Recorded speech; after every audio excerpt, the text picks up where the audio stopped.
बिस्मिल्लाहिर्रहमानिर्रहीम, अस्सलाम वालेकुम। बहुत ही मशहूर व मारूफ सहाफ़ी, तज्ज़ियाकार, कॉलम नवीस और किताबों के मुसन्निफ़ मोहम्मद हनीफ़ BBC पर कॉलम भी लिखते हैं और उसको वीडियो की शक्ल में भी सामने लाते हैं। हाल ही में उन्होंने अपने कॉलम में जिक्र किया जनरल कमर जावेद बाजवा का कि उनकी भी क्या किस्मत है कि वो पाकिस्तान में ओवरसीज़ हो गए हैं, कहीं बाहर जाकर, कहीं अनारकली में, किसी और जगह जाकर वो नाश्ता नहीं कर सकते, लोगों में नहीं निकल सकते। कुछ ऐसा ही हाल मियां नवाज शरीफ का भी है। कहने के तो वो जनरल बाजवा के खिलाफ होते थे, लेकिन वो एक्सटेंशन भी दी, फिर दोनों ने मिलकर रजीम चेंज भी किया। जो कुछ हुआ आपके सामने है। मियां नवाज शरीफ को ना पाकिस्तान में चैन है, ना बरतानिया में सुकून है, वरना तो वो चले जाते थे बरतानिया, यहाँ जब हुकूमत नहीं होती थी। अब बज़ाहिर हुकूमत पाकिस्तान में है, लेकिन यहाँ लोगों में नहीं जा सकते वो बगैर प्रोटोकॉल के। लोग उनको बददुआएं देते हैं, बुरा भला कहते हैं। बहुत दफ़ा सुना मियाँ साहब अब जलसा करेंगे, अब जलसा करेंगे, लोगों से मिलेंगे जी, वो दौरे करेंगे, कुछ नहीं वो कर सके। हत्ता कि फिर आखिरकार फिर खबर आ गई को बरतानिया जा रहे हैं। अब बरतानिया में क्या हुआ, पहुंचते ही जिस तरह से वहां पर नारेबाजी हुई है, जिस तरह वहां पर एहतजाज हुआ है, यानी दिन ब दिन बढ़ता चला जा रहा है। अब क्या हुआ है कि इन्होंने कहा कि चलो कोई तो गिरफ्तार हुआ, किसी को तो पकड़ा गया, कोई तो कार्रवाई हुई, वहां पुलिस तो ये बुला ही लेते हैं। अभी हाल ही में लंदन में शरीफ खानदान को संगीन नताइज की धमकियां देने वाले मुलजिम की अदालत में पेशी हुई। अदालत ने गुलफाम हुसैन को 2000 पाउंड के एवज जमानत दे दी। लंदन शरीफ खानदान को संगीन नताइज की धमकियां देने वाले मुलजिम की अदालत में पेशी, नवाज शरीफ की राजगाह के करीब से गिरफ्तार PTI हामी को मशरूत जमानत मिल गई। लंदन से खबर, गुलफाम को वेस्ट मजिस्ट्रेट कोर्ट ने 2000 पाउंड पर मशरूत जमानत दी है। अच्छा, ये खबर आप जरा सुनिए, फिर इस पर हम बात करते हैं मजीद। कोर्ट में जहां पर गुलफाम हुसैन को पेश किया गया, जब वो अदालत आए तो उन्होंने अपने हामियों को देखकर विक्ट्री का निशान बनाया। बाद उन्हें 2000 पाउंड की सिक्योरिटी पर मशरूत जमानत दी गई, जो कि चौधरी तारिक हुसैन ने जमा करवाई। तमाम दिलचस्प बात यह है कि आज कोई भी PTI का मुकामी रहनुमा वहां पे अदालत के अंदर मौजूद नहीं था। अच्छा, ये भी जी गुलफाम हुसैन जो उन्होंने विक्ट्री का निशान बनाया, जो उनके हामी वहां पर मौजूद थे उनकी मौजूदगी में, यानी वो खुश है इस बात पर कि जी शरीफ खानदान के खिलाफ धमकाने पर या इस तरह के कोई काम करने पर उस पर ये जुर्माना हुआ है या स्टॉकिंग और हरासमेंट का उन्हें उनके ऊपर पाबंदी थी कि वो ना नवाज शरीफ या उनके पोते ज़करिया हुसैन से रब्ता नहीं कर सकते, ना ही उस एरिया में जा सकते हैं। 12 तारीख को जब नवाज शरीफ लंदन पहुंचे तो उस वक्त गुलफाम हुसैन वहां पर मौजूद थे, जिस पर खुर्रम भट्ट की शिकायत पर उन्हें अरेस्ट किया गया और आज उन्हें कोर्ट में पेश किया गया। उनका जो मुकदमा है उसका बाकायदा ट्रायल जो है वो 16 मई को शुरू होगा। आज उन्होंने अदालत के अंदर अपने ऊपर लगने वाले इल्जाम की तरदीद की। बहुत शुक्रिया फरीद कुरैशी तफसीलात के लिए। यानी ये साहब जो हैं, ये मियां नवाज शरीफ उनके पोते के करीब नहीं आ सकते, ये इनके लिए ऑर्डर्स हैं। ये इतना खतरनाक आदमी है उनके लिए। और ये जो एक करीब आया हुआ था, वहाँ पहुँचा हुआ था, शायद एहतजाज कर रहा था, जो भी, तो उस पर अब आप ये देखें कि इनके खिलाफ मुकदमा हो गया और इनको जमानत मिल गई। लोग वहाँ पर इतने ज़्यादा गुस्से में हैं कि उनके खिलाफ ऑर्डर्स भी आ जाते हैं, फिर भी वो इनके करीब आ जाते हैं। लेकिन वहाँ माहौल और है, किस किस को रोकेंगे। ये तो चले इन्होंने संगीन नताइज की धमकियां दी, लेकिन बहुत से लोग ऐसे हैं, जो ज्यादातर लोग ऐसे हैं जिन्होंने कोई धमकी वगैरह नहीं, वहां आकर एहतजाज करते हैं, पुरअमन तरीके से करते हैं। अब नवाज शरीफ का बस चले तो वहां भी पीका एक्ट ले आए, वहां भी लोगों को पकड़ लें, गिरफ्तार कर लें, लापता ही कर दें, लेकिन वो हो नहीं पा रहा। इसलिए अब वो बेलारूस का रुख कर रहे हैं।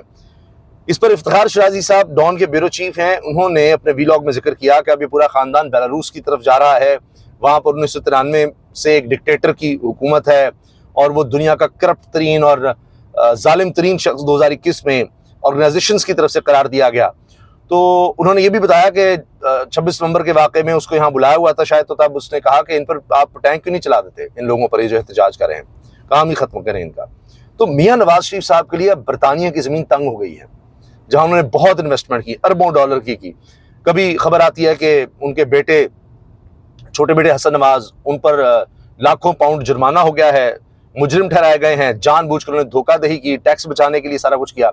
अब वो वहां पर दिवालियापन उन्होंने जाली डिक्लेयर किया, दिवालियापन उनका सही नहीं था। इसका मतलब है कि वो अपनी दौलत वहां छुपा रहे हैं, टैक्स भी नहीं दे रहे।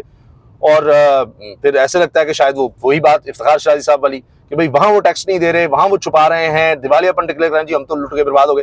यानी वहां से इन्वेस्टमेंट फिर कहीं और भी ले जा रहे हैं, और बेलारूस में फिर जाकर आपने देख लिया, यूरोप भी नहीं जा सकते, इसका मतलब है दीगर ममालिक में नहीं जा सकते, अमेरिका नहीं जा सकते, कहीं नहीं जा सकते। तो क्या जिंदगी है। 3 दफा के वज़ीर आज़म, अरबों रुपया, इश्तिहारबाजी भी, यहाँ पर आना था वज़ीर आज़म बनने, कहने को बेटी वज़ीर आला भी है फॉर्म 47 पर, भाई वज़ीर आज़म भी है, समधी भी नायब वज़ीर आज़म है, जितने होते हैं, जितने टाइटल अपने साथ लगा दिए, लेकिन अवाम के दिलों से उतर चुके हैं। वोट देने को तैयार नहीं। एक कैंसर की मरीजा से, बूढ़ी खातून से बदतरीन उनको शिकस्त हुई, जहां कोई सोच नहीं सकता था कि मियां नवाज शरीफ क्या वो जी किसी को भी खड़ा करते तो वो जीत जाता है। और उसके बाद इनके मॉडल टाउन में दफ्तर की बत्तियां बंद हो गई थी, फिर दोबारा इनको बुलाया गया, नहीं नहीं आए जी आए। फिर उन्होंने जनाब वही अजीबोगरीब सी स्पीच की कि जी मैं शहबाज शरीफ कहता हूँ किसी के साथ मिलकर हुकूमत बना लें। अब उनके तज्जियाकार नुमा टाउट्स कहें जो पहले साफ़ी होते थे अब नून लीगी हो गए हुए हैं, वो कहते हैं कि जी मियाँ साहब तो यहाँ आए ही नहीं थे वज़ीर आज़म बनने के लिए। लें जी, इश्तिहार अखबार में दे देकर फिर झूठ बोला जी, चौथी दफ़ा वज़ीर आज़म नवाज शरीफ। और वो इश्तिहार क्या, वो खबरें लगवाई गई थी बाकायदा, नहीं खबरों की सूरत में। तो ये तो मियाँ साहब के साथ हुआ है, ये उनकी कहानी हुई है। अब वो कहीं जाने काबिल नहीं रहे, जहाँ जाते हैं एहतजाज ही एहतजाज है।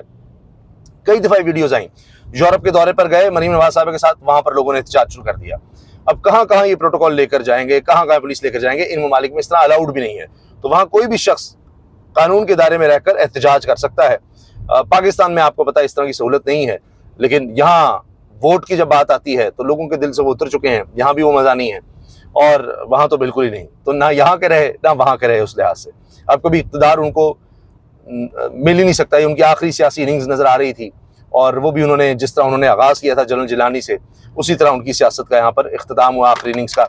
ये बहुत से जो सीनियर तज्जियाकार हैं, बड़े लोग हैं, वो ये सब बातों की तस्दीक करते हैं। तो मियां नवाज शरीफ के लिए और शरीफ खानदान के लिए आगे अंधेरा ही अंधेरा है। वो कहते हैं अब तो ये काफ लीग बनकर रह गई है, अब शरीफ खानदान क्या करेगा आगे, कब तक ये फॉर्म 47 के सहारे से करेंगे, क्योंकि पाकिस्तान की तारीख तो यही बताती है कि ये एक ही दफ़ा मौका मिलता है, उसके बाद आपकी कहानी ख़त्म हो जाती है।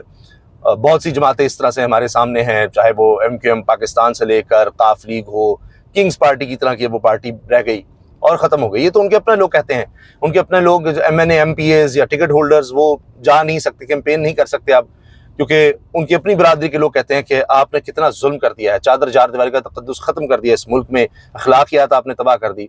ये तो उनके अपने लोग अब शिकवा कुनाह हैं। ये बात ऑन रिकॉर्ड है और बड़ा वो वीडियो का सिलसिला वायरल हुआ था कि इनके अपने MPA कह रहे हैं, और मेरे ख्याल खुर्रम दस्तगीर साहब के साथ बैठे हुए, वहाँ पर कोई पुलिस वाला भी था, कि जी हम तो सिर्फ जनाजों में जाते हैं क्योंकि वहाँ लोग गालियाँ नहीं देते, किसी और तरह लोगों के पास जाएँ तो वो तो फिर हमें छोड़ते नहीं है। जनाजे में कम से कम ये होता है कि माहौल ऐसा होता है कि लोग गालियाँ नहीं देते हमें।